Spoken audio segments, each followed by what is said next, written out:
Namaskar everybody and welcome to the Navaratri Satsang. So let us get started for today.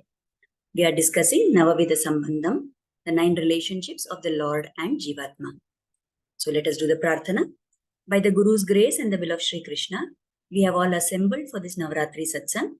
May we have their guidance to be able to learn and adopt the teachings of the great Acharyas to progress on the path of our sadhana.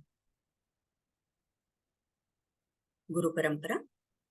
Lakshmīnātha samārambhām nāthayāmuna asmadācārya paryantam vande guru paramparam.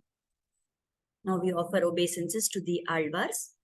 Bhūtam sarascha mahadahvaya bhattanatha Shri Bhakti Sara Kulashekara Yogi Vahan Bhaktangri Renu Parakala Yatindra Mishran Shrimat Parankushamunim Pranatosmi Nityam. Salutations to Swami Ramanujacharya. Yo nityam achyuta padambuja yugma rugma vyamohatastaditarani trinaya mene asmadguror bhagavatosya dayaika sindhoho Ramanujasya charanau sharanam prapadye. Let us offer our salutations, our namaskara to Swami Pillai Lokacharya, on whose grantha we are conducting this satsang. Lokacharya Gurave Krishna Padasya Sunave Samsara Bhogi Santasta Jiva Jivatave Namaha.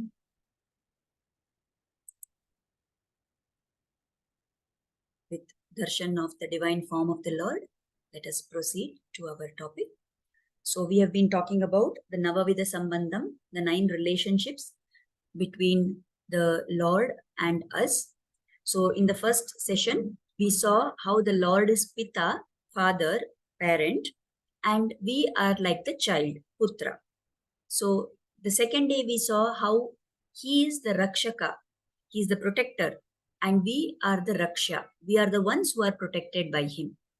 So going ahead from this, so the Lord is the one who has created us. He has given us everything. He is the Pita. Then he also steps in and takes care of us. He protects us against any kind of problems, any kinds of wrong doings happening to us. And we saw yesterday whom exactly the Lord protects. And we understood that it is very important to become a sadhaka. Just being a sajjana is not enough. You have to be a sadhaka. You have to be a bhakta to be able to qualify to receive the Lord's protection. Now, today we move on to the third relationship, which is that of the Seshi and seshan. So Seshi is the master, that is the Lord, and seshan is what we are, the servant, the dasa. So this Seshi, seshan bhava, this is what we are going to explore in today's satsang. So according to this concept, we understand that the Lord is the master and we are like his servant. So we are the dasas, he is the Swami.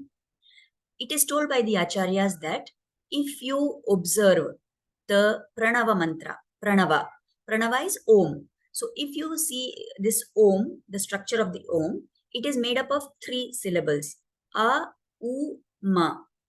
And they have connected, the Acharyas connect this Om to the order in which Rama, Sita and Lakshmana were walking in the forest during the Vanavasa. So the Acharyas say that A is the first letter. It is always standing for the Lord. Akarartho Vishnuhu. So A represents Sriman Narayana and he is the master. He is the Seshi. Ma refers to the Jivatma and that is represented by Lakshmana, who is the seshan. And U refers to only. So A, U, Ma. Now, if you noticed, we said that A represents Sriman Narayana. That means Rama with Sita, Lord Narayana with Lakshmi Devi. That is the concept, because wherever there is Narayana, Shri is always there on his Vakshasthala. She is always present, seated on his chest. So when we say A, it represents the Lord and the Devi Tattva, both. Ma represents the Jivatma, which is shown by Lakshmana. And that U, that Ukara, which is joining the A and Ma, it says, it indicates that this Jivatma is Sesha to the Seshi. It is that the Jivatma is meant solely for the Lord. The Jivatma is not for any other purpose except to be a dasa to the Lord. Now, when we look at this idea in terms of worldly things, people will say they don't like to be considered as das, isn't it? Everybody only wants to be boss. Nobody wants to be the das. But in Adhyatmik sadhana, in spiritual practice, if we want to progress on the spiritual path, then it is very, very important that we should be a das and we should give up this whole desire to be the boss. So this is represented by Om, by the Pranava. Now, the Acharyas say that we think that we are doing sadhana, we are doing some effort in order to reach the Lord. But actually, it is the Lord who is much more concerned about us. He is the owner and we are the objects which are owned by him, isn't it? Now, so if you take a worldly example, like suppose let us say I own a house and then I have let that house out to the tenant, and then there is some dispute which arises, and that tenant says this house belongs to me and whatever, and then there is a court case and everything. Then I do a lot of work. I do all different methods I try to get that house back into my control. So as the house owner, I am the seshan I am the seshi in that example. I am the master, and the house is the seshan. The house is the object which is owned. So if you put this relationship between the Lord and us, then the Lord is the owner and we are the objects who are owned by him. So in the case of the house and the house owner, was it the house that was struggling that, oh, the house owner should attain me? No, it was the owner who was struggling that he should get the house. Similarly, it is the Lord who is actually wanting for us to come and join him. And although we may think that we are doing sadhana, much more is the concern that the Lord has that we should reach him. At the same time, the Lord is not going to bend the rules of whatever he has told. In the Vedas, in the Upanishads, he has laid down the guidelines which are to be followed by anybody who wants to reach him. So he will not bend the rules for anyone, but he will make sure that if you take one step to come towards him, he will take 9 steps to make sure that you reach him. So that is all that we have to do. We have to take that one step. So the Lord is the Seshi and we are the Sesha. So this master-servant bhava is there between us. So when we say that the Lord is the Seshi, there are 3 aspects to this. One is that of Adheyatva. He is the supporter and we are the object supported by him. Then the second facet of Niyamyatva. He is the controller and we are the ones who are being controlled by him. And Seshatva. He is the master and we are the servants. We exist only for the pleasure of the Lord. These concepts will come later when we talk about some of the other sambandhas also. So we're not going to touch upon them in detail today. But to understand what is this Seshi Bhava, let us take the example of Adi Sesha. Adi Sesha, or he is also called as Ananta Shesha, right? So if you say Adi Sesha, then Sesha, he is the servant. Adi, he is the foremost among all the servants. And even if you say Ananta Shesha, he is eternally the servant of the Lord. What all does this Adi Shesha do for the Lord? We have all seen pictures of the Lord lying on Adi Shesha. So he is the bed for the Lord. He is the pillow for the Lord. He is the throne. When the Lord is sitting, he is the throne for the Lord. When the Lord stands somewhere, then this Adi Shesha only becomes the sandal, the footwear for the Lord, the paduka of the Lord. At the time of the Krishna Avatara, when the child was being taken, when Vasudeva was carrying baby Krishna in the basket, we saw how Adi Shesha came and covered that because there was so much rain pouring down. So Adi Shesha came and covered the basket so that the baby will not get wet. So again there, Adi Shesha was like the umbrella. Then we know that in the hood of the Adi Shesha, in all those many thousand heads, there are manis, and those manis give out the radiance, and that serves as a lamp. So all types of seva Adi Shesha is doing. Like that, we should also strive to do every possible service for the Lord. So there is now we know that Garuda is also one of the Lord's servants, isn't it? He is also one of the Seshas. So if you look at the role of Garuda, he also, whenever the Lord has to go somewhere, it is on Garuda that he goes. Garuda is considered, he's called Bihageshwara. He's the Swarupa of the Vedas itself. So anywhere the Lord goes, the Vedas have to be there. So Vedas in the form of Garuda is always there. So he has a lot of importance. Now, there was once a what you say, kind of a competition between Adisesha and Garuda. So what happened is, the Lord was at one place, it is told, somewhere in South India, in near Kadalur in Tamil Nadu. So this Lord, at that time, he was feeling thirsty. So he said, I'm thirsty, I want water to drink. So Garuda, what he did, he rushed towards Vaikuntha. He flew towards Vaikuntha. Because there, near Vaikuntha, there is the Viraja Nadi. So he wanted to get water from that Viraja Nadi. So he ran there. What Adisesha did, he just hit his tail on the ground in one particular spot where the Lord was. And from there, the water sprung up. So it was like in this competition between the two of them, it was Adisesha who was winner. He is the one who got the water to the Lord first. And because this word Ahindra refers to the snake, refers to Adisesha, that place came to be called as Ahindrapuram. And because it is the holy place, it is today known as Tiruvahindrapuram. And there the Lord is giving darshana in the form of Devanayaka Perumal. So this Tiruvahindrapuram, that shows us how great was the Seva Bhava of Adisesha. Then other example that we have is of somebody who was an avatara of Adisesha, that is Lakshmana. In the Ramayana, very few little time after Rama was born, Lakshmana also took avatara. And when he was named Lakshmana, the utpatti of his name, the meaning of his name, they say it comes, the acharyas describe that he is Lakshmi Sampannaha, one who is filled with Lakshmi, one who is filled with prosperity. Now, what Lakshmi are they talking about? What great wealth? Have we heard that Lakshmana had some great wealth? So what is it that the acharyas are referring to? So he was Sampannaha, he was filled with the Lakshmi of Seva. He had Kainkarya Lakshmi. He had that Seva Bhava, the spirit of service in abundance. And always he made it a point that he is going to serve Rama and that is his supreme dharma. Nothing else mattered to him. In fact, they explain how at the time of Vanvas, when they had to go, Sita said that it is a duty of the wife and I will follow you, Rama, she said, and she followed him to the forest. Now, didn't the same rule apply to Lakshmana's wife Urmila? Then why Urmila also didn't go along? Because Lakshmana was very particular that he has to follow Vishesha Dharma, the most specific of dharmas, that is serving Rama.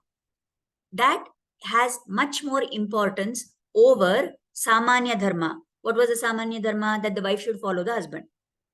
So Lakshmana wanted to make sure that there is no badha, there is no obstacle in his service to Rama. Now, if he had taken the wife along, he would have had to spend some time in taking care of her, paying attention to her, and he wouldn't have been able to focus attention on Rama Seva.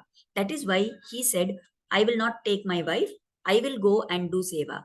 And he has said, Aham Sarvam Karishyami. He wants to do everything for Rama. In fact, in some places, the Alvars, when they have sung about the Bhava of Lakshmana, they have said, everyone went along with Rama into the forest. So then the commentators, they inquire and they say, what is the meaning of this? Saying that everyone went with Rama. Everyone didn't go with Rama, isn't it? It was only Lakshmana and Sita who went. Now, why are they saying everyone went with Rama? Because this Lakshmana alone did so much seva as if he was many multiple people. That is why it is told everyone went with Rama. Right. Now, there is another incident which the Acharyas explain. When Rama, Lakshmana and Sita reached Panchavati, then they decided that, okay, they will settle there. The beautiful Godavari river is there. The mountains are there. The beautiful birds and trees, everything is there. It's a very nice place. We will settle here, they decided. So Rama tells Lakshmana that, oh Lakshmana, you find a good place and as per your wish, however you see fit, you build one Parnashala here. You build one kuti here. One hut, one cottage for us. Lakshmana feels very bad the minute Rama says that to him, and he starts crying. Rama asks him, "What is it? Why are you crying? You don't want to build that." He says, "No, no, no. I am distressed because you are telling me you find a place and you do as you think suitable. Where is the question of me wanting anything? You are my Swami. You should give Adesha. My only job is to follow whatever you are telling, to follow your orders. I will not have anything called my opinion, my thought that this is a good place, my thought that I should build like this and all that." So he was so much in distress. He was so upset because he thinks, oh, if Rama is telling me do as per your wish, that means he is not accepting my dasatva. So that was the bhava. That was so much seva bhava that Lakshmana had. And in fact, he built a very thoughtfully, very nicely, he built that Parnashala with separate areas for worship of the deities. One area for cooking, the kitchen area. Another area which had little more privacy so that Rama and Sita could be there in that place. And seeing the way, the beautiful, what you say, deep thought and with so much insight, Lakshmana had built that Parnashala that Rama was very happy. And he, after that Parnashala was built, Rama embraced Lakshmana and he said, "Oh Lakshmana, you have proved that I am not bereft of a father. Our father may have passed away from this world, but because you are there, I have no I have no lack of a father. You are like my father. With so much care and concern for me, you have built this Parnashala." So that was the bhava of Lakshmana. Then to understand this concept of being a servant, many times it is difficult for us to feel, that we are like servant to God directly because we are not able to see the Lord. We may say we want to do seva of the Lord, but like Lakshmana, we are not having that opportunity, right? So there is, however, a chance. 1 minute, please. Just I will pause for a.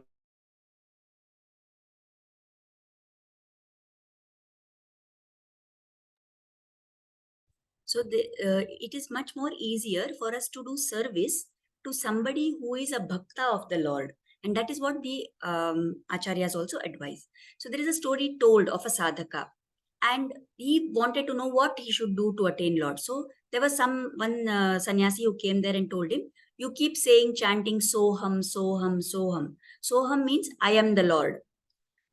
Now, as he was doing that, after some time, there was another sadhu who passed by that way. And that person said, "You should not say, I am the Lord, because you can't be Lord. You can only be dasa of the Lord. So you add this da before soham. So it will become da soham, da soham. I am his dasa, like that."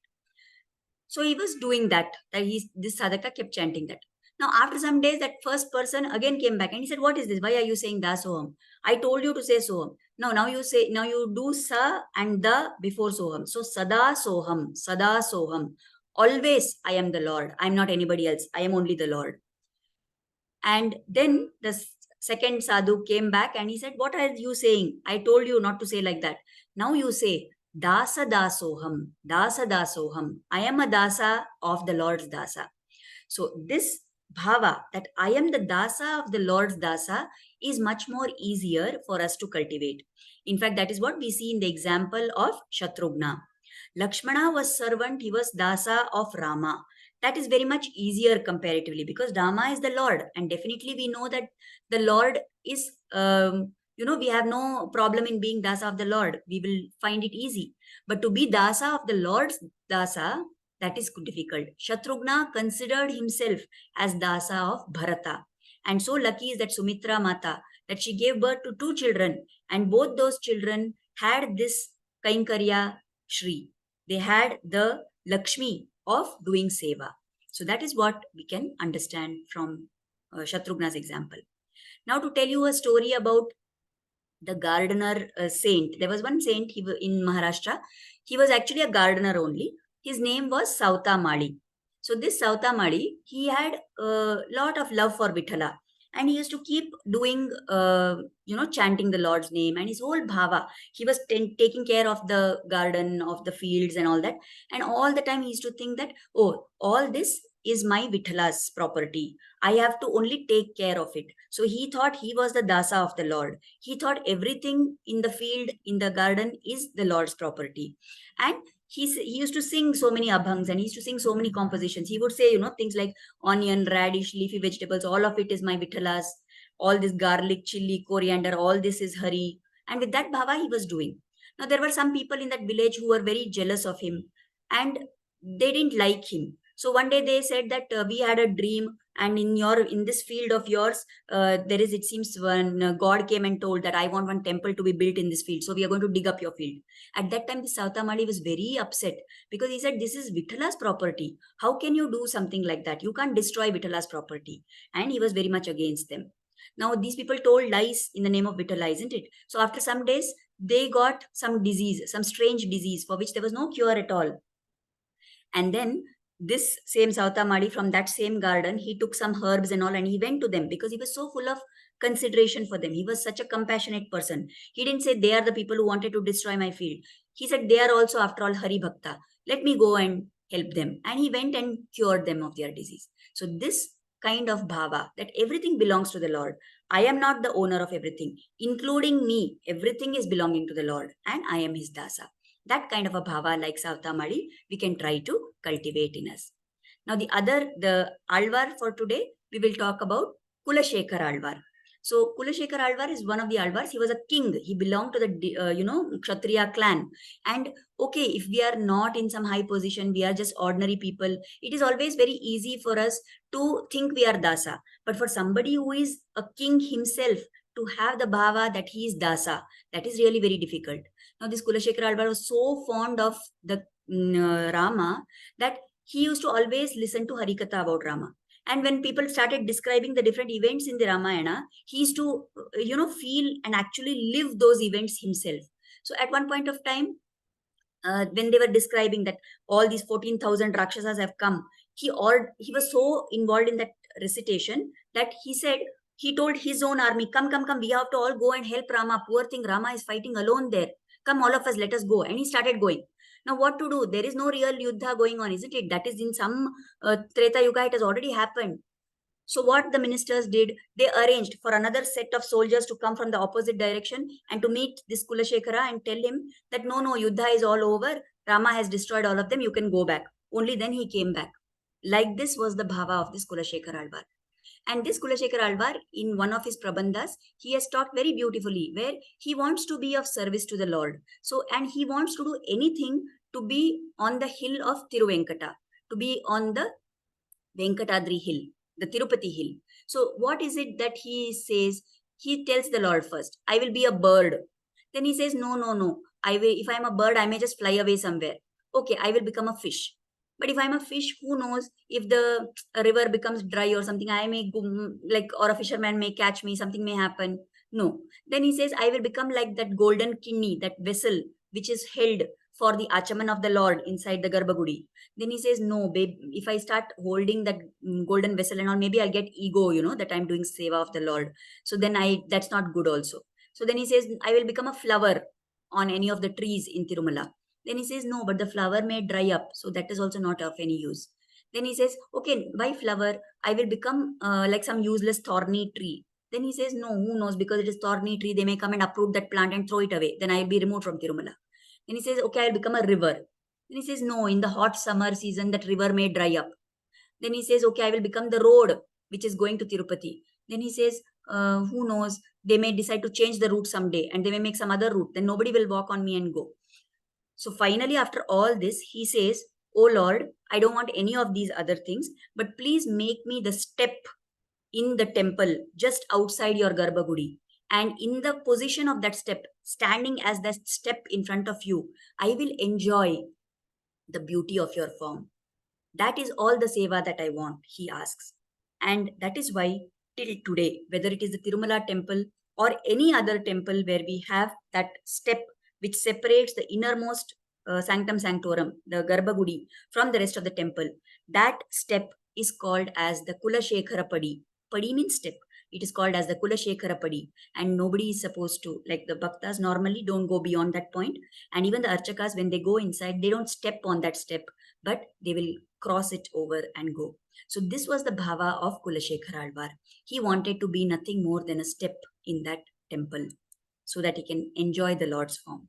So what we can learn from these things that we have discussed today. Have the attitude of a seshan, of the servant. Constantly, we must try to render seva to the Lord. Whatever actions we do, we must think, will this bring joy to the Lord or will it cause displeasure to him? Then when we start doing sadhana, everybody looks at us with very minute, magnifying glass to see whether we are making mistake here and there. And they will want to point fingers at us. And they will say, oh, you are doing sadhana, but see what foolish things you are doing or wrong things you are doing. So whatever we do is going to reflect on the Lord. That is why we must always behave in such a way that our behavior makes somebody say, he is a bhakta. He is a true bhakta of the Lord. He is worthy of being the Lord's bhakta. And nobody should ever say, see what a fellow he is. Is this how a bhakta should be? Right? So we must always keep that in our mind. Whatever seva we are doing, we must perform it unconditionally with no expectation whatsoever from the Lord. If I do something and I say I want something in return, then there is no use at all of having done that seva. Then it is like just a bargaining relationship. The Lord may give me whatever I'm asking for, but he will not be happy. He will be much more happy when I love him, and with love for him, I am doing my sadhana. And then if we have no way of doing seva to the Lord directly, at least let us serve the devotees of the Lord. And that surely is the fastest way to attain the grace of the Lord. Okay? So these are all the things that we have talked about today. Let us have gratitude. Let us offer kritagnyata and try and adopt these things in our life. There is somebody who is coming over as guests for the Navaratri thing. So I'll have to stop here for now. We have actually 8 minutes left, but somebody is on the way and they're going to shortly be here in just a few minutes. I'm really very grateful to the Lord that there was a doubt about what time they're going to come. Anyway, they have come now when we have almost finished our thing. So let us offer kritagnyata and we will close here. As usual, if anybody has any questions or anything, please send them on WhatsApp, whatever we may have discussed. If you have any doubts or questions, please do send me the questions on WhatsApp. In some other session, we will answer that. So let us offer kritagnyata for the Acharya Parampara. Let us offer gratitude for all the commentators who have explained all these meanings to us. Let us offer gratitude to the Alvars who have given us so much treasure house of bhakti. And let us offer gratitude at the lotus feet of Krishna and Guru who have inspired us to start this satsang, to join their satsang. And let their blessings and grace always be on us. Thank you everyone for joining in today. And we will meet again tomorrow evening, same time at 5:30. Unless, of course, if there is a change, then I will inform you of the change. So, namaskar. Thank you very much.